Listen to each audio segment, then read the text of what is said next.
તારીખ 2/10/2024ના રોજ મહંત સ્વામી મહારાજ જૂનાગઢમાં બિરાજમાન હતા. કથા પહેલાં સ્વામીશ્રીના ગળામાં અવાજમાં થોડીક તકલીફ જણાતા ઉત્તમ યોગી સ્વામીએ પૂછ્યું હતું, બાપા આજે રેસ્ટ ડે છે તો કથા કરવી છે? ને સ્વામીશ્રીએ મુખ પર આવેલો એવો ભાવ દર્શાવ્યો કે કથા ગોઠવાઈ ગઈ હતી. અત્યારે કથાની પૂર્ણતાએ ઉત્તમ યોગી સ્વામીએ પૂછ્યું, કથા પહેલાં આપનો ભાવ એવો જ હતો ને કે કથા કેમ નહીં?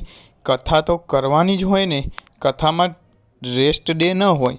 સંમતિ આપતા સ્વામીશ્રી બોલ્યા, શ્વાસોશ્વાસ લઈએ એ વિના ચાલે એમ કથા વિના ન ચાલે. સ્વામીશ્રી કેવી જીવન ભાવનાઓ અને દ્રઢતાઓ સાથે જીવી રહ્યા છે, 92 વર્ષની ઉંમરે પણ.